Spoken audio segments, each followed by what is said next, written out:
Je vais donc vous parler de quelle place, au singulier ou au pluriel, peut-on imaginer pour le cheval dans notre société. D'emblée, je déclare n'avoir aucun lien ni conflit d'intérêt et vous indique que ce que je vais vous délivrer est une vision personnelle sur ce sujet, bien conscient que beaucoup de choses ont déjà été dites, mais je vais le faire sous le prisme du soignant que je suis encore, puisque je ne suis pas encore tout à fait à la retraite, et donc je soigne au quotidien des chevaux, mais aussi des chiens et des chats. J'ai eu une activité de recherche que j'ai menée essentiellement en médecine équine, et puis j'ai aussi une vue, comme tout à chacun, de citoyen. Évidemment, je vais remercier la Fédération, remercier particulièrement M. Henri, M. Pierson, et tout particulièrement Pascal Marie. Je vais remercier les membres du groupe Filière Équine, mais également tous les gens que j'ai rencontrés dans le cadre de mes activités à l'IFCE et à l'INRA. Et à l'IFCE, notamment parce que j'ai pris un certain nombre de données que je vais exposer pour asseoir ma démonstration, Monsieur de Cadol et Madame Crescent. Et bien entendu, je voudrais remercier tous mes collaborateurs dans les écoles et également ailleurs.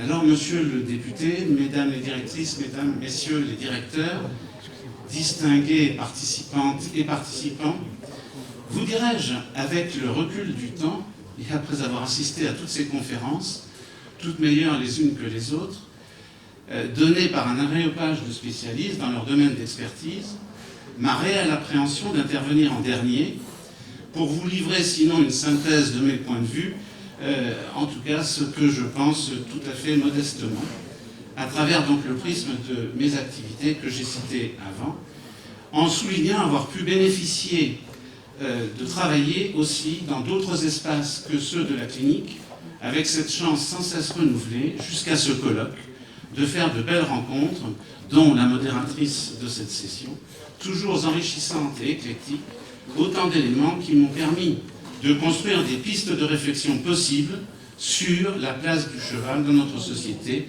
même si certains éléments que j'aborderai peuvent ou seront sujets à discussion.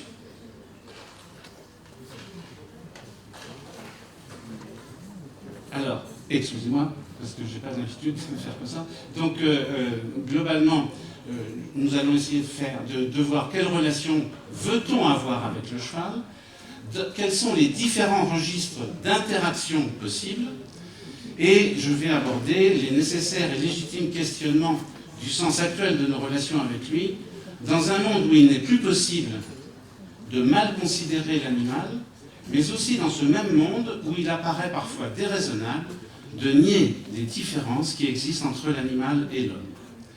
Je voudrais aussi dire que j'ai essayé de réfléchir en imaginant un meilleur respect et une meilleure communion avec le cheval, pour essayer effectivement de dire ce qu'il est, ce qu'il peut être, et peut-être aussi ce qu'il ne peut plus être. Pour asseoir mon raisonnement, je vais, avec des parties d'inégale importance, et en plus j'ai un chronomètre sous mes yeux qui devrait m'emmener à 22-23 minutes, enfin j'espère. Un premier tableau concernera, sur la base d'un certain nombre de chiffres et d'observations, et que j'ai intitulé « Un cheval, des chevaux ». Une deuxième partie qui fera largement appel à un certain nombre de résultats obtenus dans un travail que nous avions initié dans le groupe Filière Équine de l'INRA et après la sortie de l'étude prospective avec une nouvelle vue du cheval. Et enfin, la troisième partie sera la concrétisation de ce que je pense à la minute où je vous parle, concernant un autre regard pour aujourd'hui et demain de ce cheval qui nous anime toutes et tous ici. Première partie, un cheval, des chevaux, une filière, des filières. Pour s'en convaincre, des chiffres, je ne vais pas rentrer dans trop de détails, mais Ces chiffres sont là pour insister, d'abord sur le nombre maintenant mieux connu d'équidés en France, sur les chiffres financiers générés par ces activités, parce qu'à un moment donné, le fait même de savoir qu'on peut mener telle activité avec tel cheval, eh bien, ça peut mobiliser, comme nous l'avons vu précédemment, ça peut mobiliser des industriels, ça peut mobiliser des lobbying, et donc il faut bien avoir conscience de cela. Il faut aussi avoir conscience que le cheval, eh bien, par là même et par cette présentation, eh bien, il y a le cheval de course, le cheval de sport, etc., etc., et qu'à un moment donné, eh bien, ces activités équestres peuvent générer de l'argent, ou en tout cas générer des flux financiers, et nous le verrons notamment avec les chevaux de course, générer des réflexions sur aussi la justification peut-être de ce que sont les courses, avec les enjeux des jeux que ces courses évidemment amènent à organiser. Ce qui est intéressant aussi, c'est de voir que face à cette diversité de tous ces chevaux, il y a un certain nombre d'organismes et de personnes qui peuvent être impliquées, soit dans la vision de ce cheval, soit dans l'environnement dans lequel on met ces chevaux, soit évidemment tout ce qui concerne la progression du cheval dans tel ou tel domaine. Alors des organismes, vous connaissez bien tous, spécifiques, comme l'IFCE, le Polypolia, le GIS Centaure, la Fédération, la Société de galop, de trot, les sociétés de chevaux de travail, etc. Mais il faut aussi penser, parce que toutes ces activités, la façon même dont on pense positionner le cheval, peuvent et même doivent très probablement générer des activités de recherche, et par conséquent, il faut impliquer les structures de recherche et, bien entendu, impliquer aussi la légitimité de l'université, même si toutes les activités de recherche en ce qui concerne notre animal ne méritent pas de n'être menées qu'à l'université, et j'en veux pour preuve que tout ce qui est du monde de la recherche participative est quelque chose d'avenir, à mon avis, à développer ou en tout cas à réfléchir. Il y a, parallèlement à ça, un certain nombre de groupes de réflexion, dont le groupe Filière Équine, qui nous a permis, avec certaines et certains, de développer des réflexions et d'avancer dans la compréhension d'un certain nombre de choses. Et puis, bien entendu, dans les groupes de recherche, eh bien, selon les institutions, sans qu'il y ait réellement, en majorité j'entends, d'instituts de recherche spécifiques cheval, on s'aperçoit que dans un grand nombre d'institutions, des activités de recherche sont menées sur le cheval, et ce, dans des domaines extrêmement variés, comme vous le voyez sur cette diapositive. Il y a même dans certaines régions des initiatives de clusters, comme par exemple dans la mienne, où il y a un cluster santé et bien-être. Bien-être, bien entendu, dont je reparlerai ultérieurement. Alors, fort de tout ça, pour cette présentation un petit peu d'en haut, eh bien, il y a un certain nombre de particularités. Et les particularités, c'est que, quelle que soit l'utilisation, entre guillemets, l'implication des chevaux, on a du mal, parfois, à apprécier, identifier et apprécier, de façon pondérale, quelles sont les productions que l'on attend, puisqu'elles sont bien différentes en fonction du type de cheval. Il y a une comparaison à faire aussi avec les autres filières, c'est que dans cette filière ou ces filières équines, on s'aperçoit qu'il n'y a pas, comme dans les autres, d'interprofession, et par conséquent, il y a une structuration parfois imparfaite et quelquefois peu productive. Et enfin, quelles peuvent être les finalités et les positionnements par les utilisateurs, entre guillemets, qu'ils soient professionnels ou pas, voilà aussi des considérations dont il faut tenir compte sur comment est-ce que l'on voit, comment est-ce que l'on peut voir la place ou les places, le statut ou les statuts du cheval dans notre société. Ainsi, cet animal qui fondamentalement est élevé, naît et est élevé dans nos campagnes, mérite qu'on lui, à mes yeux, qu'on lui garde, sinon un statut en tout cas, il porte avec lui une représentation de la ruralité et une représentation de ce que l'on appelle la notion agricole. Par ces différentes potentialités, il pourrait être considéré, et je vais alimenter le débat peut-être, il pourrait être considéré être tout aussi près des animaux d'élevage que des animaux dits de compagnie. Et je m'en ouvrirai un petit peu plus tard, mais je dévoile tout de suite que je suis assez en phase avec ce qui a été développé tout à l'heure. Et enfin, la notion de filière au pluriel me paraît plutôt meilleure que la filière, tant il est vrai que les activités sont extrêmement nombreuses et on peut imaginer le cheval dans d'un grand nombre d'activités. Ma deuxième partie concerne le cheval, et j'ai intitulé ça « Une identité reconstruite ». Alors, il vous souvient, en 2012, quelles avaient été les conclusions de l'étude prospective. Et cette étude prospective, menée par des groupes d'experts ad hoc, avait débouché sur le fait que dans les 20 à 30 ans, à partir de 2012, eh bien, ce qui dominerait la scène serait le cheval élite, le cheval pour tous, le cheval citoyen ou le cheval compagnon, et je pense que l'appellation compagnon était prudente déjà à l'époque. Alors, il nous est venu l'idée, avec l'ensemble du groupe Filière Équine en 2022, alors même que nous avions une commande concernant quelles pouvaient être les considérations agroécologiques dans les filières équines, et nous avions aussi voulu travailler d'autres sujets, dont l'étude finalement, qu'est-ce qu'étaient devenus ces résultats de l'étude prospective 10 ans après. Alors on a fait d'abord une étude qualitative, et quand on a regardé de plus près, on s'est aperçu que deux axes n'avaient pas été réellement identifiés en 2012. Le premier portait sur l'utilisation sociale de la filière cheval le premier portait sur le changement climatique et le développement durable, avec évidemment la notion de biodiversité, de gestion de l'eau, d'agroécologie et d'accès au foncier, mais aussi en termes d'attente de la société vis-à-vis de la filière quant à son impact environnemental.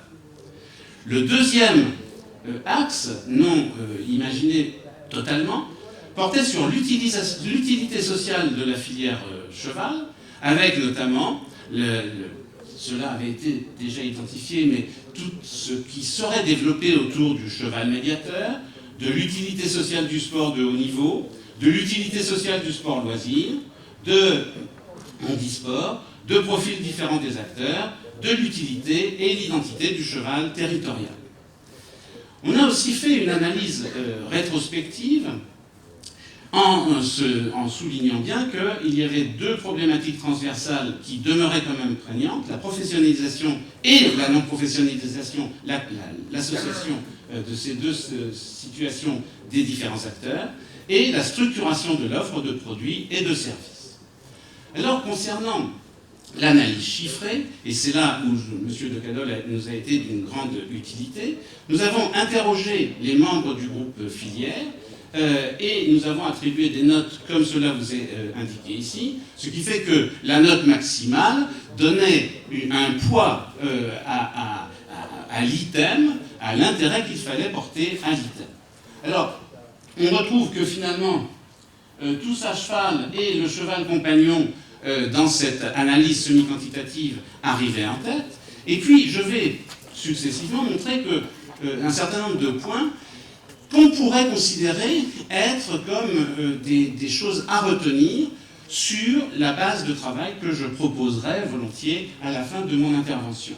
Dans le contexte économique et social, eh bien on voit que tout ce qui est relation homme-nature, enfin toutes les choses qu'on a déjà un petit peu entendues à demi-mot ou complètement précédemment arrivent en tête, tout comme aussi la place du loisir dans la société, tant il est vrai que le cheval peut y contribuer éventuellement.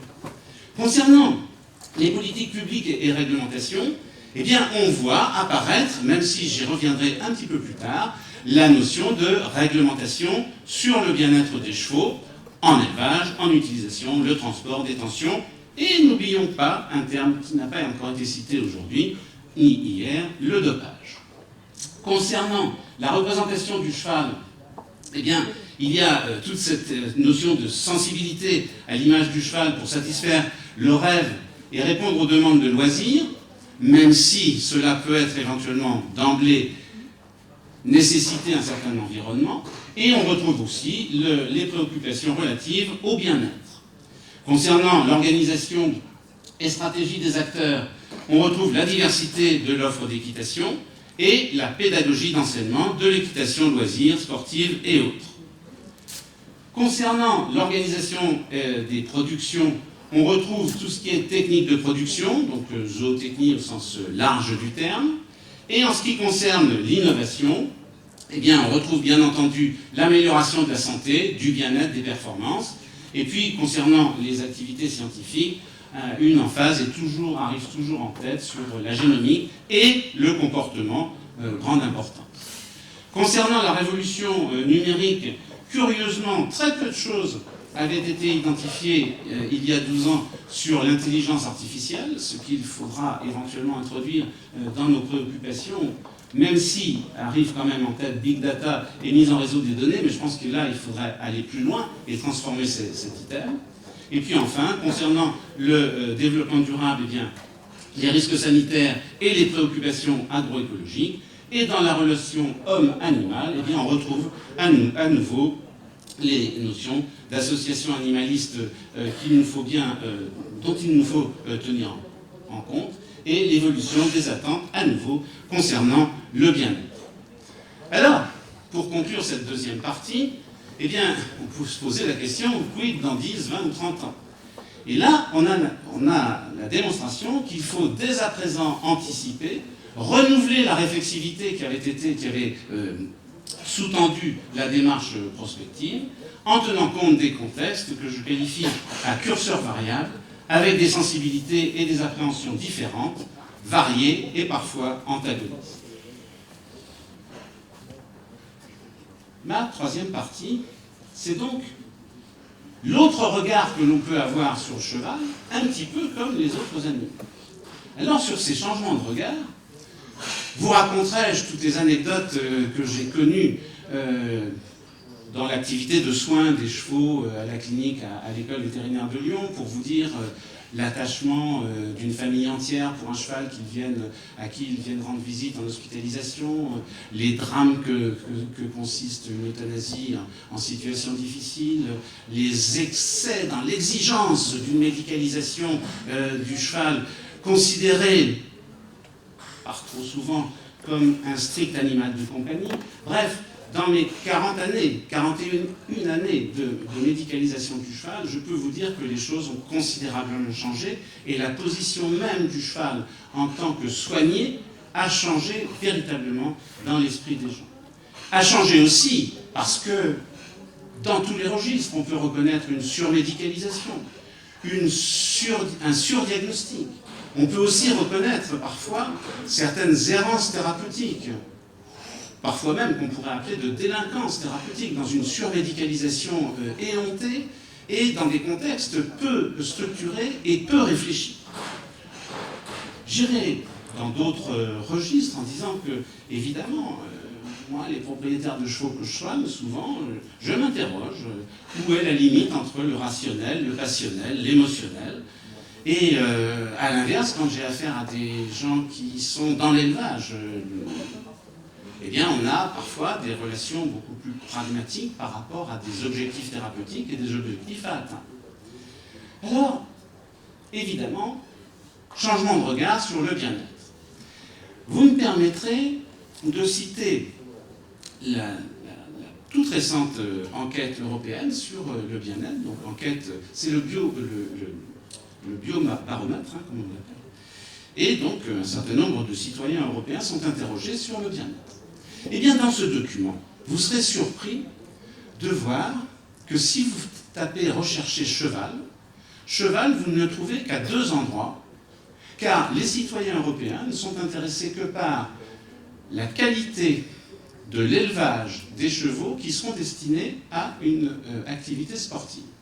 Et c'est les seuls endroits où l'on trouve cité cheval dans un baromètre établi à l'échelle européenne. Donc, ce que je veux simplement dire, c'est que oui, le bien-être, il faut s'en occuper. Et je dirai comment après, ou je proposerai comment après. Je pense qu'il faut surtout s'occuper de la bientraitance. Et il ne faut pas instrumentaliser cette demande dite sociétale qui aboutit à des excès dans l'approche et la déclinaison de ces notions, Au point d'ailleurs que dans la médicalisation même de notre cheval, eh bien cela peut avoir des effets délétères, me semble-t-il. Alors, dans les changements de regard, il y a aussi, après les changements de regard, il y a les changements d'intérêt. Changement d'intérêt pour le monde des courses, changement d'intérêt pour les jeux, changement d'intérêt, et nous l'avons compris, c'est une notion qui existe depuis longtemps, mais on voit bien qu'il y a des mutations qui sont en train de s'opérer dans la médiation. Et puis, on pourrait aussi réfléchir, mais je pense, sans nul doute, vous l'avez déjà fait, mais réintroduire aussi la notion d'éducation sportive avec le cheval des enfants dans leur éducation classique. Et puis, il y a aussi des changements d'appréhension. Et j'aime bien, mais après je pense que chacun peut penser comme il veut, mais moi j'aime bien finalement dire que le cheval peut être collaborateur et que le cheval peut être compagnon. Après, je pense que c'est difficile d'avoir une ingérence dans l'esprit des gens. La seule chose qu'on peut reprocher, c'est quand les gens font d'un cheval ce qu'il ne doit pas être. Mais en même temps, un cheval peut être un compagnon, non pas un animal de compagnie, mais il peut être compagnon dans certaines activités, il peut être collaborateur dans certaines productions. J'ai dit qu'on avait du mal à identifier les productions, mais je pense qu'il est collaborateur lorsque il effectue des activités sportives.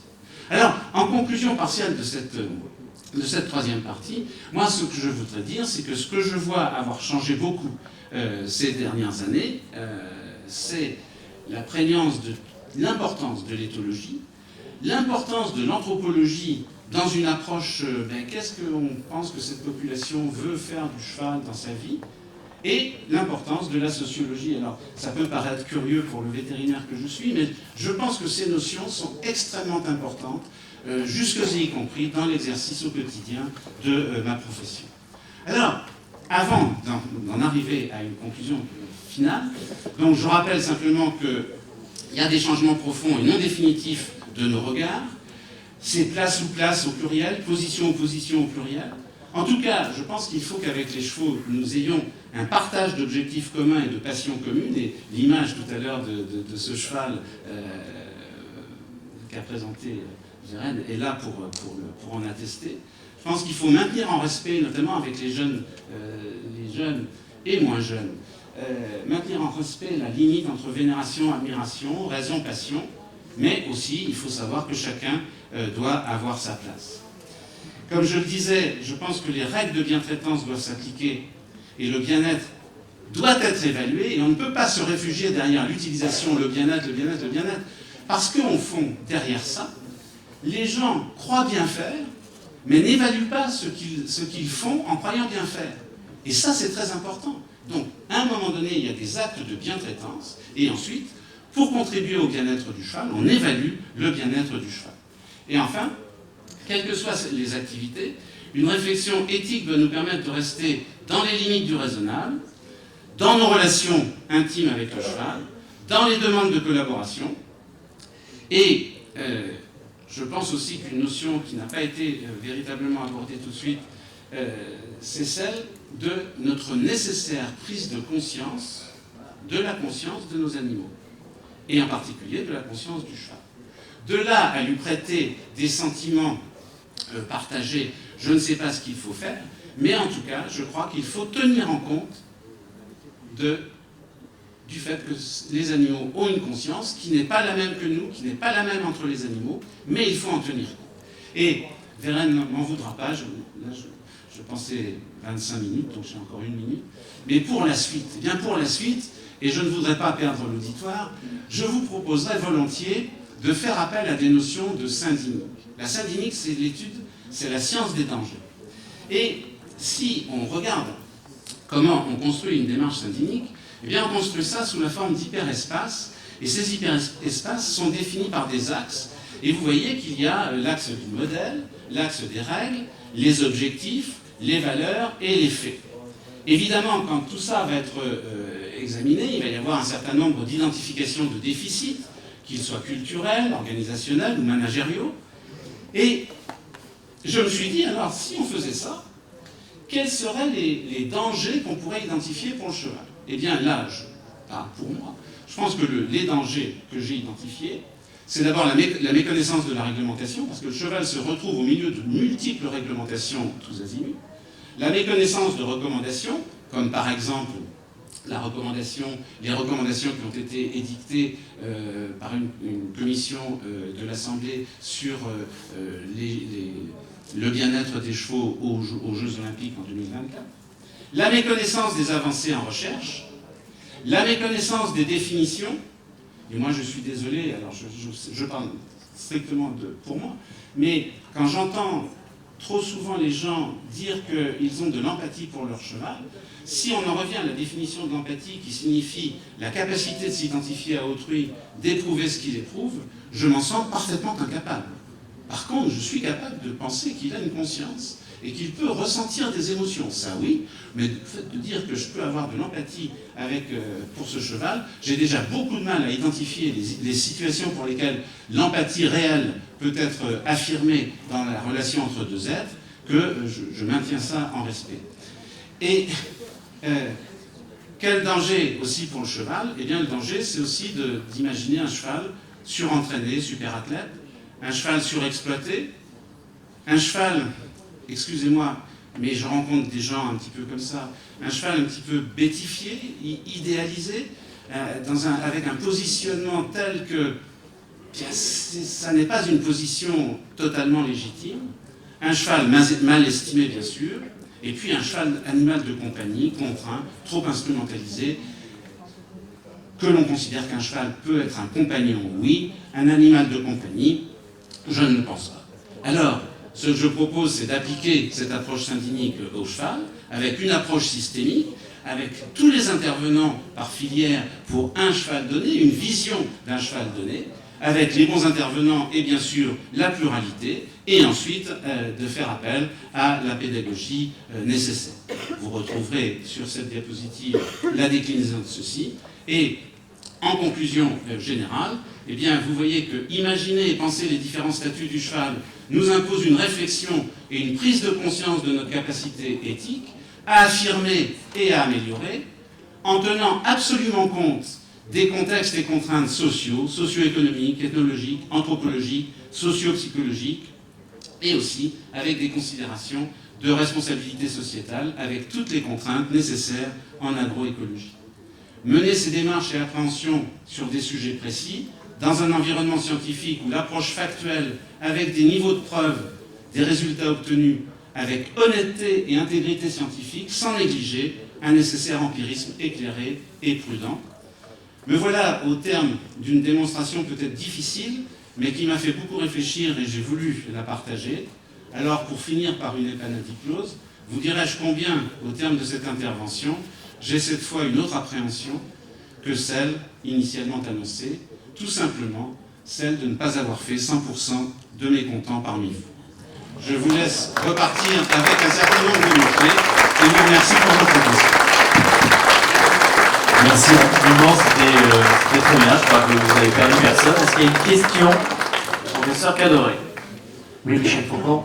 Je suis content que vous ayez parlé pour le bien-être du dopage. Je pense qu'on n'en a pas assez parlé, je suis entièrement d'accord avec vous. Et qu'est-ce que vous en pensez et quels sont ce qu'on peut faire là-dessus? Alors nous sommes bien d'accord. Il y a une définition du dopage qui est peut-être extrêmement précise et très complète. C'est donc celle de toute manipulation qui fait qu'un cheval n'étant pas capable d'une performance, on essaye de le rendre capable de cette performance. Alors, c'est la définition là. Par conséquent, ce dopage doit être décliné en médical et chirurgical.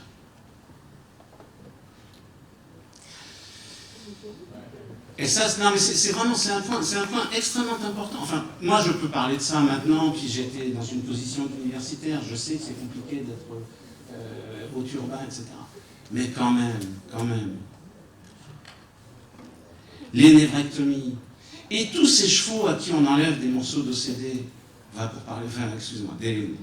tous ces chevaux qui présentent des arthropathies dégénératives, qui sont opérés, qui ensuite retournent à la compétition, mais qui de plus est, sont mis à la reproduction. Alors, j'exagère, mais c'est simplement pour dire il faut qu'on ait ces feux orange là, qui clignotent de temps en temps pour rester dans les bonnes voies. Et après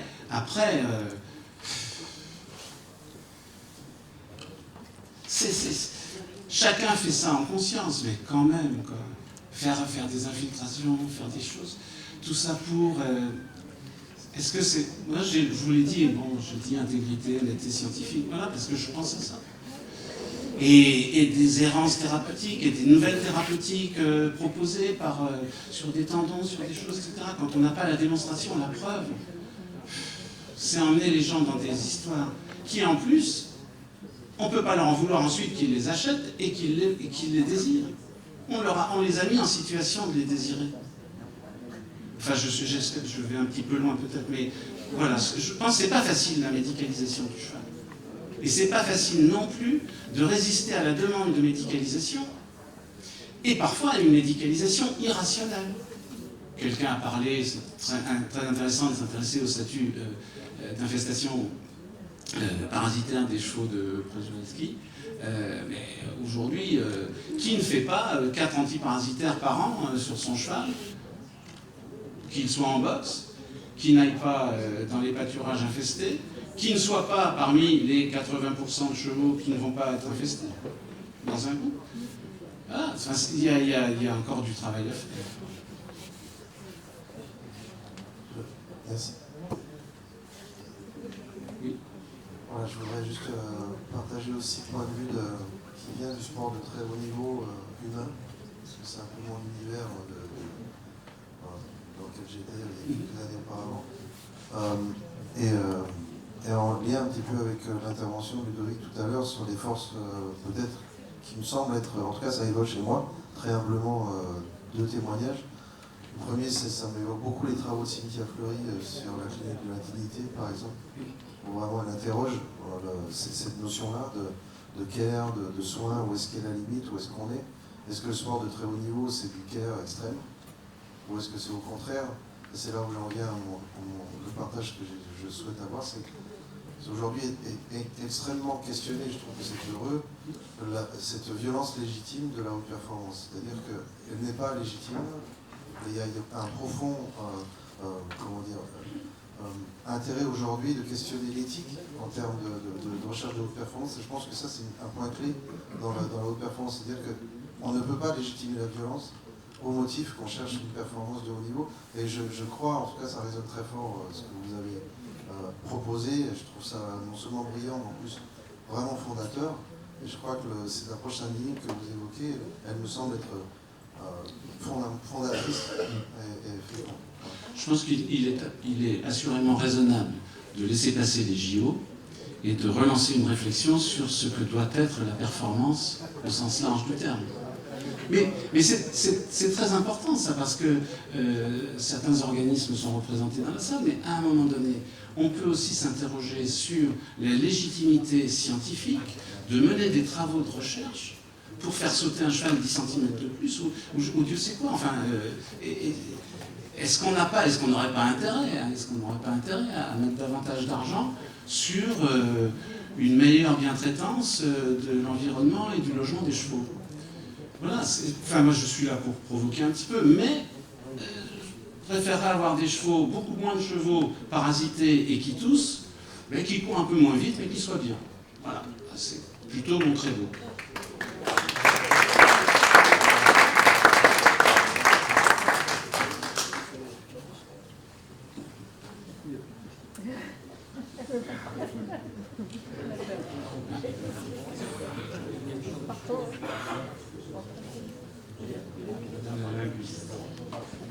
J'espère que ça va pas être une remarque linguistique. Non, pas du tout. Non, mais juste, vous avez commencé une phrase, vous ne l'avez pas terminée. Donc, vous avez commencé une phrase, vous ne l'avez pas terminée. Vous avez dit, un cheval ne doit pas être, et donc j'aimerais bien savoir ce qu'un cheval ne doit pas être. Où est la limite entre... voilà. Voilà, je pense que ce serait important pour bien comprendre la différence pour nous entre la bientraitance et le bien-être. Parce que ce n'est pas toujours très clair.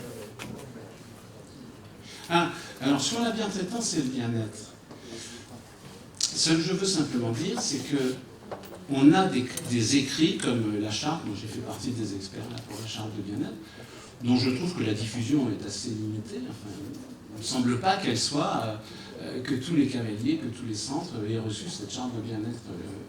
Enfin, je ne sais pas. Je ne sais pas quelle a été la diffusion une fois qu'elle a été validée par l'ANSES.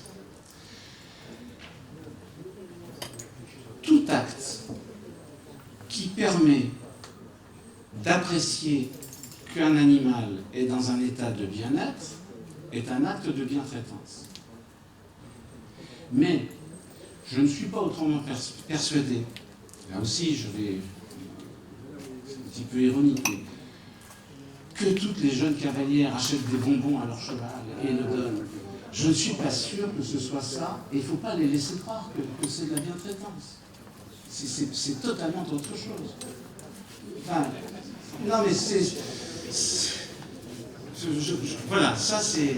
Par contre, qu'on sorte le cheval du box quand on le fait, hein, ben voilà, là typiquement, j'aimerais bien voir ça plus souvent. Parce qu'au moins, ça évite tout un tas de choses. Et c'est contribuer au bien-être du cheval.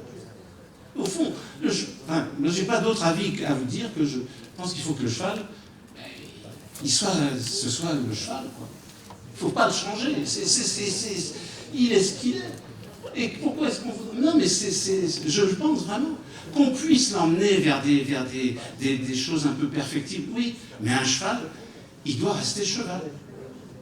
Avec des regards différents. Je sais maintenant que c'est très possible qu'il ait une conscience. Je sais aussi qu'il éprouve des sensations émotionnelles. Alors, je le sais, je l'incrémente dans ma façon d'être avec lui, la façon de communiquer, respect, connaissance, communion. Mais ça demeure un cheval. Tout comme à ses yeux, je pense qu'on demeure un homme. Enfin, peut-être je vais un petit peu loin. Mais voilà, ça c'est mon... Mais peut-être, je lance ça, je suis personne pour affirmer. Maintenant, je ne souhaite qu'une chose, c'est que les choses avancent avec la réflexion plurielle et pluridisciplinaire. On le voit bien, on a commencé à voir l'importance de l'éthologie, la sociologie en 2005. Hein, les premières réunions du groupe filière où on avait abordé ça, on est presque 20 ans après. Vous voyez les avancées qu'on a eues dans ce domaine-là. Et en sciences humaines et sociales aussi dans le monde du cheval. C'est étonnant, quoi.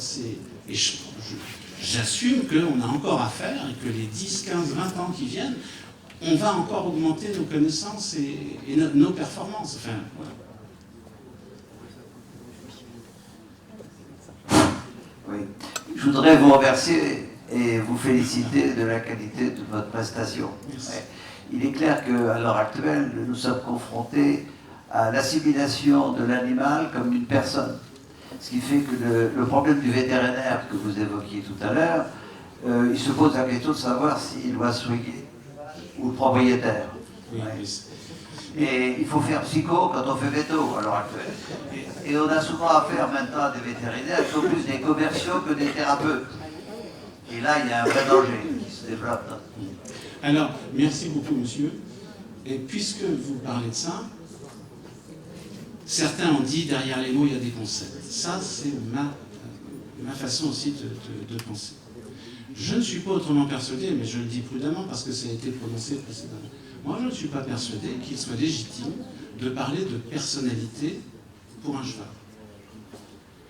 Parce que derrière personnalité, pour moi, il n'y a personne. Voilà. Et que, à un moment donné, c'est pareil. Un cheval malade, c'est un cheval malade. C'est pas un patient. Un patient, c'est un homme malade.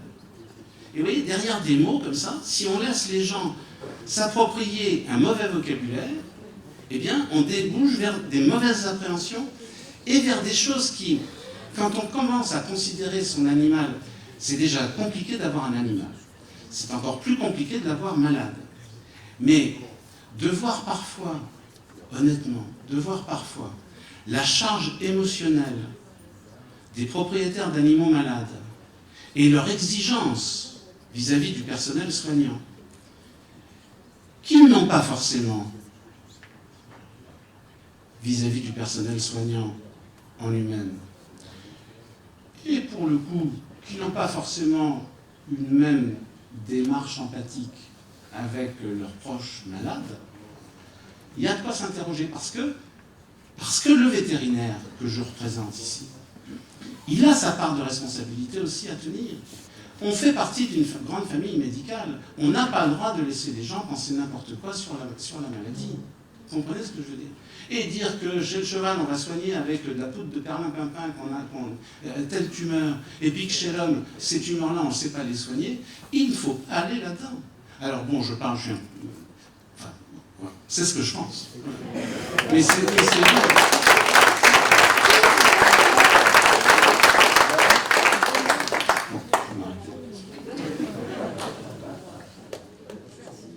Bien, mais merci beaucoup.